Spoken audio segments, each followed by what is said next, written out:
Welcome to GodArs, a podcast and a project specifically designed for all the travelers that come to Italy seeking wellness, spirituality, and the most up-to-date forms of mind and body care.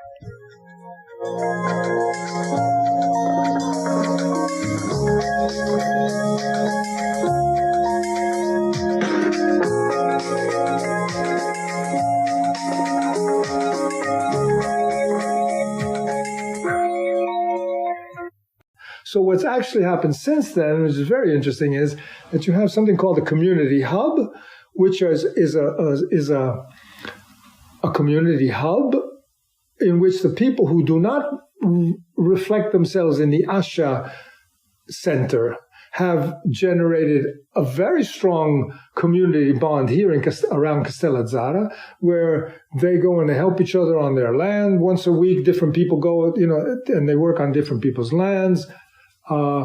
There's a community vineyard that's being developed. For example, on next Friday, there's a call for people to go and help clean up and all that. How many people are they? I think it varies according to the season. I think but people who have actually invested in bought houses or are living here somewhat full time, even though they're not here all the time, is maybe between 30 and 40, sometimes 50. During the summer, it's a lot more. People are present also because ASHA during the summer is very busy. This last summer, apart from the retreat that you came to, which was, an external one, ASHA had 5 breath camps, which is like 50 days of retreat, almost back to back, with people from all over the world coming, because these are students who have been studying breathwork and are becoming breathwork facilitators online, who come to graduate. Mm-hmm. That's what the breath camps are about. And they're also now, in more recently, let's say, they're also half students who are graduating and half people who are interested in breathwork who want to find out more about it.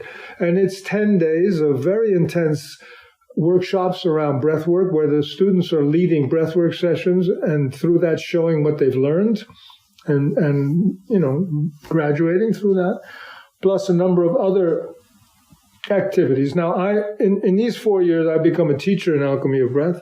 I'm not a breathwork facilitator, but I am teaching something called the Inner Journey, which is let's say, the prerequisite or the core of what it takes to become a breathwork facilitator. It's not just around learning about breath technique and what it does and how it's good for you, and that is actually an inner journey based on the hero's journey of Joseph Campbell. Mm-hmm. So it involves work about rewriting the book of your life, the call to adventure, the call to change, and how that moves you, and the resistance to that, and the inner child work, and shadow work, and going from mastery to mystery, and finally dealing also with the idea of dying and becoming someone new. Okay, so that's basically that arc, and I'm one of the... That's the part you're doing into ASHA, exactly, into ASHA, but also more into Alchemy of Breath, which is the Academy Online. Uh-huh. Because that's a training that takes 9 months,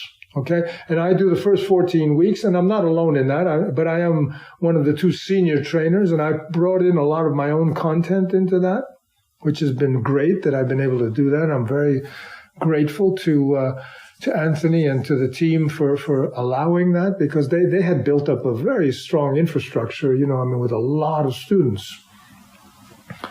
Since when has this project online started, not the physical? It's 10 years, let's say. 10 years, and they were in Asia? Yeah, it started in Bali. Mm-hmm.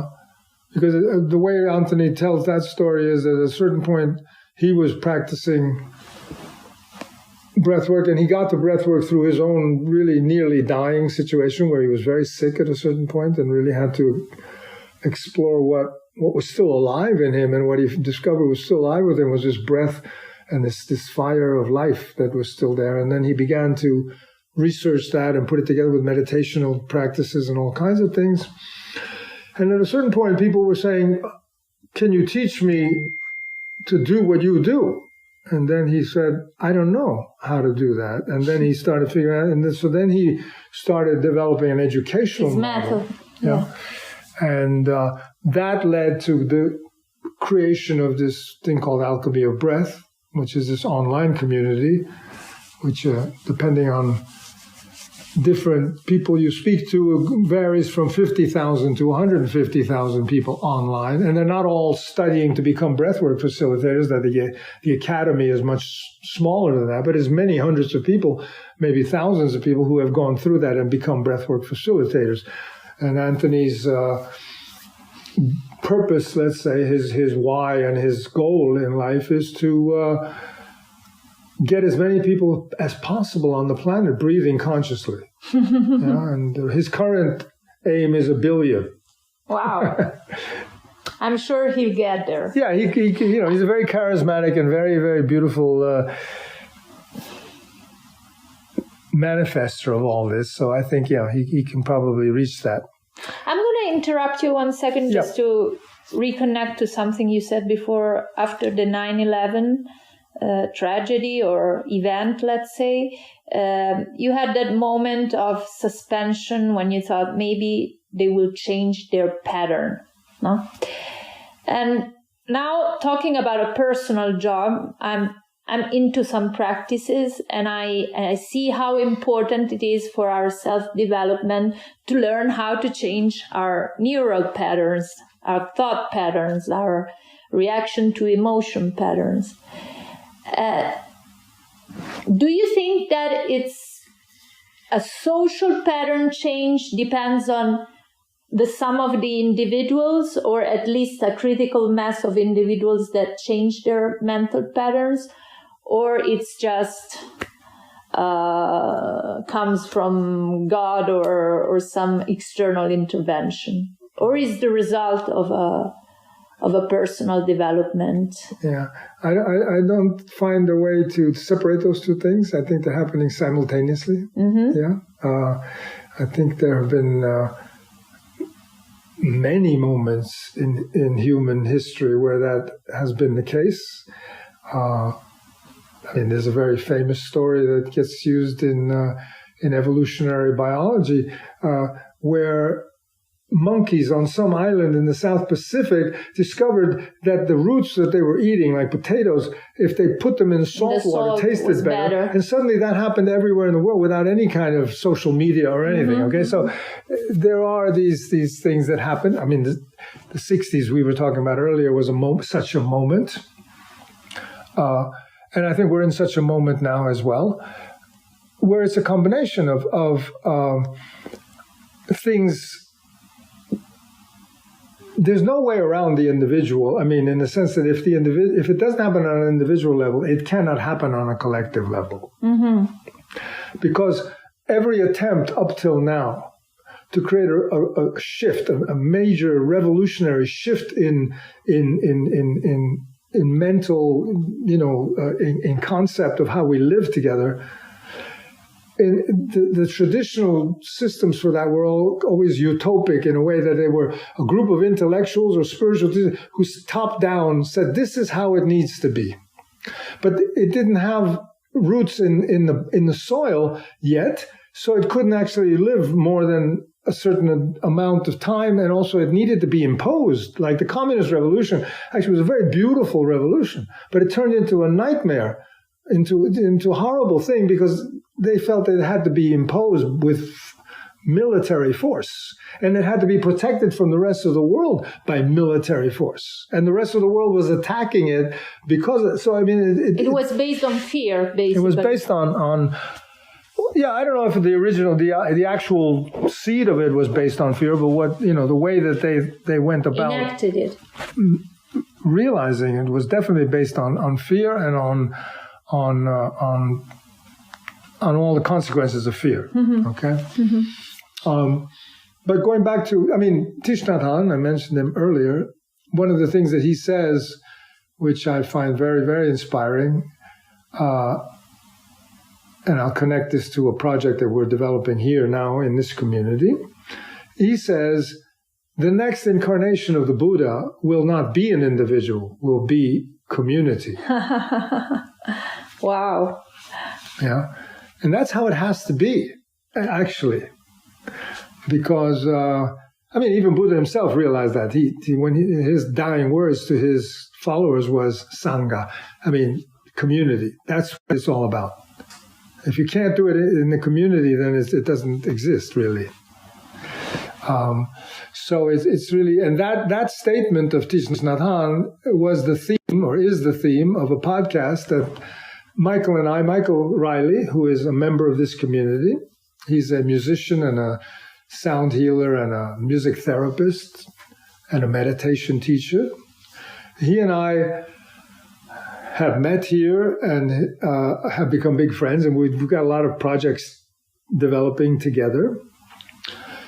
He, together with me and with Anthony, we're creating something, or he's creating something with Anthony, which I'm part of, called ASHA Records. And ASHA Podcasts will come. It's not yet there, but Michael and I have begun. We did our first episode, and it's a podcast around the theme of community. And the theme that we chose to trigger our first conversation, is a conversation between me and him, actually, was this statement of Thich Nhat Hanh, that the next incarnation of the Buddha will be community.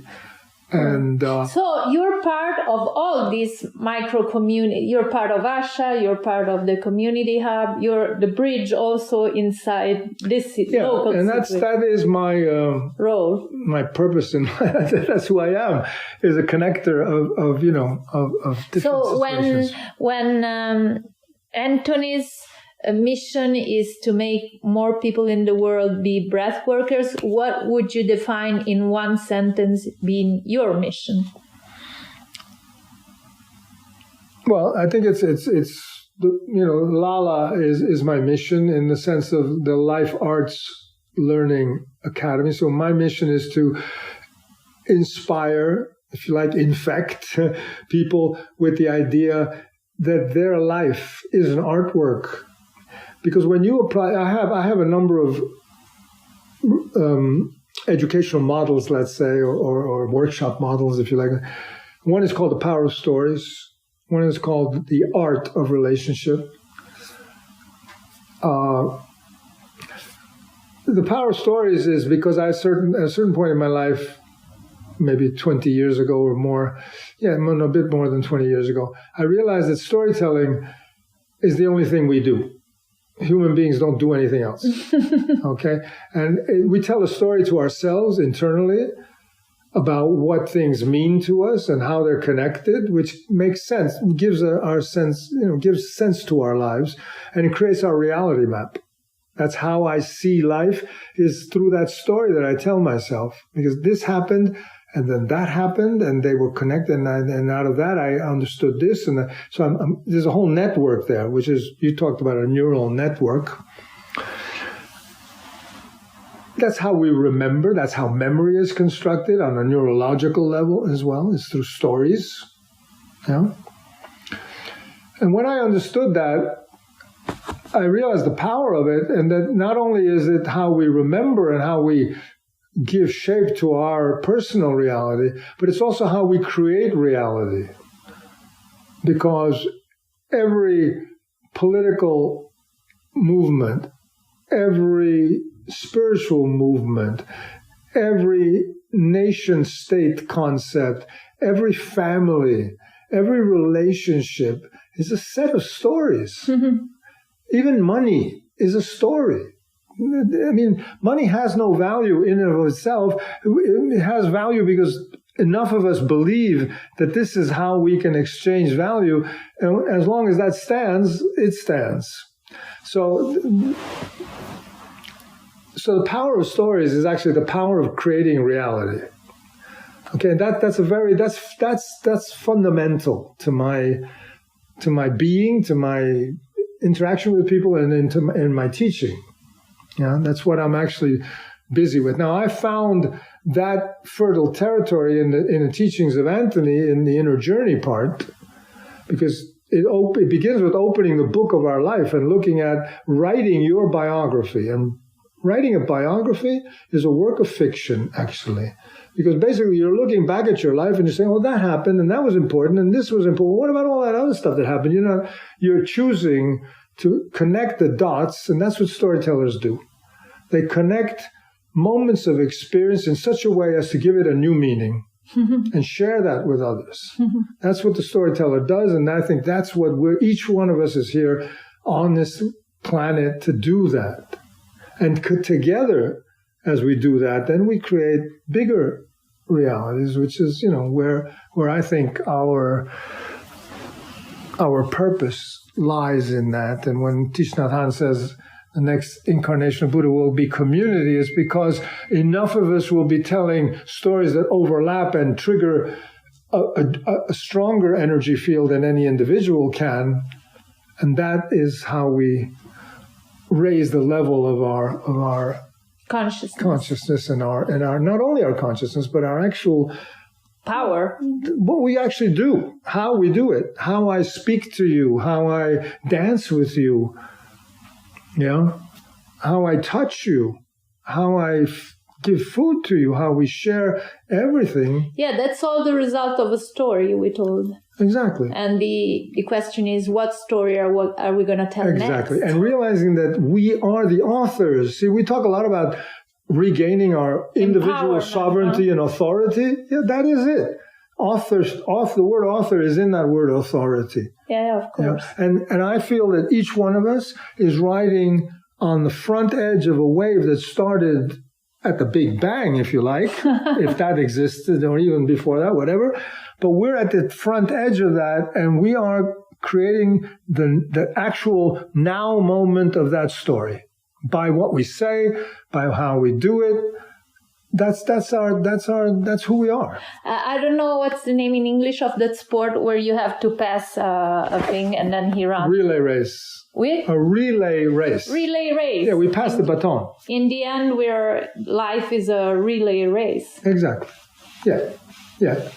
And maybe it's not a race. Maybe it's just a relay. Yeah, a relay celebration. A relay walk, a relay couch, a relay dance, whatever. A relay, yeah. No, we definitely are here to spark in each other moments. Well, I mean, okay, so my why in life is to create moments of beauty and meaning. Yeah. That's it. Yeah. Okay, Ron, I think we said a lot of things. Yeah. And I'm really thankful for this talk because it sparked a lot of new ideas also about my project, and it gives me consistency in the fact that the way we are going with GodArs also is a good way, because in this, like in the Occupy movement you were talking about, this starting from an idea has some bugs, no? Whenever the ideas, they pop up from a conversation, I think it's more likely to be a good project collectively.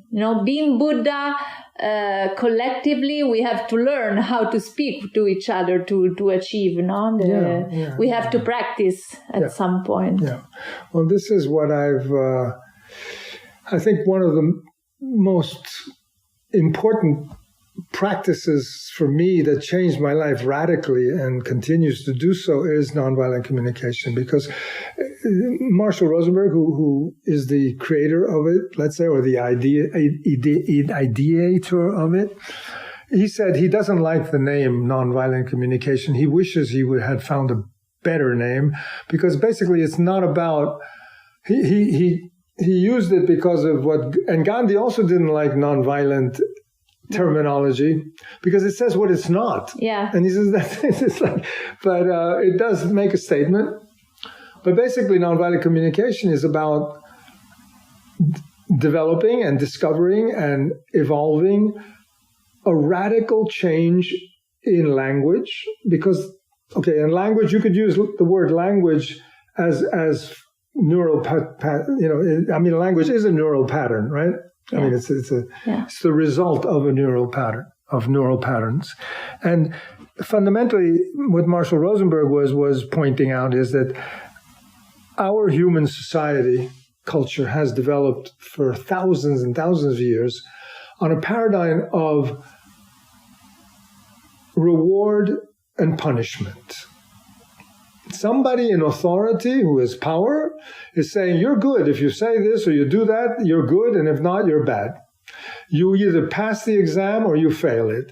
You either say, oh, you're a good girl, says mommy, or you're a bad girl. Go to your room. And, it's all around this idea that somebody outside of you knows right and wrong and is telling you what's right and wrong and can punish you or reward you according to if you behave along those lines.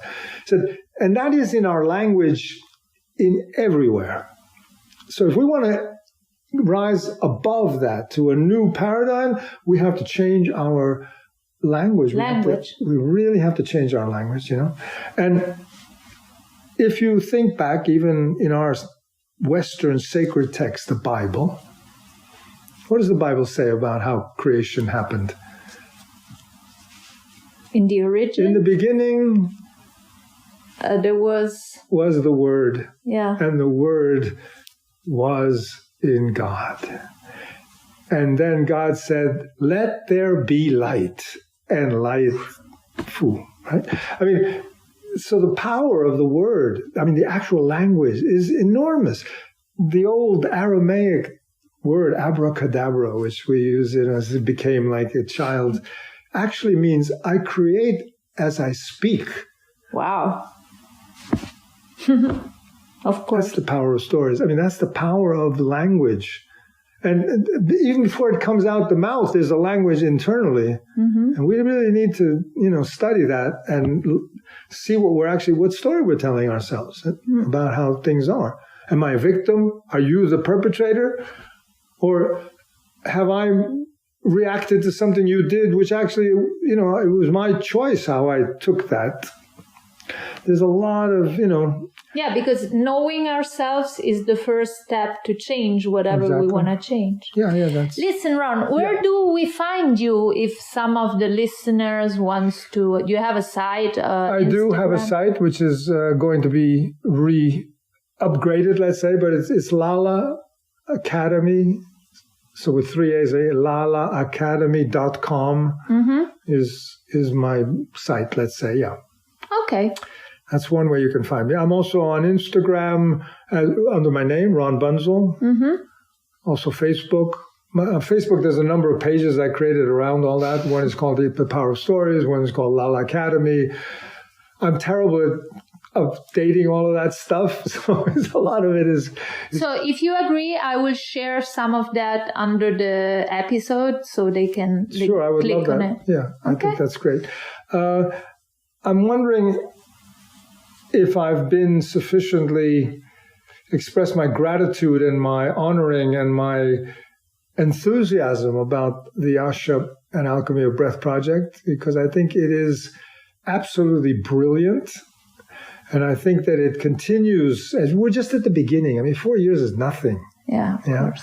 And what I see, the direction that I see things going in now is telling me, yes, you made the right choice by coming here.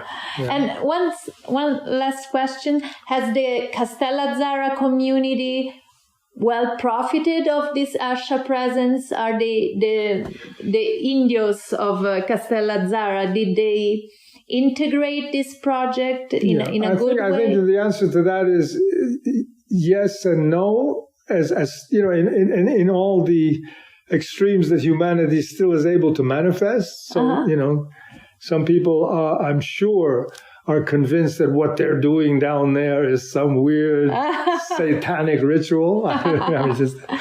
And other people are really deeply grateful for the new breath of fresh. This also economy. Right next to where I picked you up, next to the bar, there's a lady who is a widow and lives very much and she said to Vanya, who is one of the members of this community, I'm making a film about all this too, called Moments of Truth is the film I made around the Roy Hart voice work. The film that I'm making around the ASHA project, which actually I realized right away was actually a film about community not only about ASHA, but it starts with ASHA. And this film is called Islands of Sanity, because I think that, and this was a term I borrowed from Margaret Wheatley, who's a very important activist who was very busy with projects around peace and hunger in the world and so on, and at a certain point realized that when you target the big things, you very quickly get into a situation of spiritual and moral and energetic paralysis, because you don't have a way of directly influencing these things. So what you need to be doing, she said at a certain point, is creating islands of sanity, smaller things that can actually have an impact and can actually be, as Anthony says about ASHA and this project, it's a crucible. It's a place where this experiment gets put under pressure. It's a pressure cooker where we can see the conflicts and the brilliance and work this out. Okay, because stay small before you grow. Exactly, and also come knowing that. I mean, if you look at the film I made, there are moments where Anthony is talking about community, and he's saying, if I say we're going to start a community, then everybody says, oh, I want to be there because that's going to be great. It's going to be the resolution of all our problems. And actually what each one brings with them, their baggage of problem shit, actually, which we need to process together. Yeah. And that's what it's really about. And that's where I come in, because I'm not looking for a, honey-coated, all problems resolved, end product. I'm looking at the process. This is why I mentioned process work. Arnold Mindell, who I think is one of the most important, along with Marshall Rosenberg, thinkers of our time, in developing what's called process-oriented psychology, which is his 60 years of work there, he also created something called deep democracy within that. And deep democracy is applied to very hot social conflicts, racism, gender inequality, everything is in that. And it's about finding consensus that is beyond the democratic model. 51% govern the 49% that disagree. This is real consensus in which each voice is actually listened to, actually heard, actually taken in, and actually you find connection in the radical oppositions. Obviously, this is a very messy and difficult work. To be done in small communities first. Yeah, well, but what Mindell's project is, because he became, he started out as a quantum physicist, and then had a moment of crisis, and ended up becoming a very important Jungian analyst. Together with, not together in the sense that they worked together, although they probably did at some point, with Hillman and a few others who are looked at as the persons who took Jung's work further. But in that world, at a certain point, he said, well, how many people can I work with simultaneously? And the current idea was, well, you can do couples and individuals, obviously. You can do couples, you can do families. You can maybe do a group and counter group, but that's about it. And he said, well, I want to work with thousands of people at the same time. And they said, no, that's crazy. You can't do that. But he said, I'm going to do it. And then he started this thing called deep democracy out of that spirit. And it's been applied in South Africa in the whole reconciliation process. And obviously that's, as I say, it's not a simple solution because it was applied there. But if you look at South Africa today, it's still full of some very powerful radical conflicts, But it's it's a process. That's why it's called process work rather than solution work. Okay, Ron. Okay, that's it. That's it. Thank you very much. Thank you very much. Thank you very much for... You're welcome. Ciao a tutti. Bye-bye.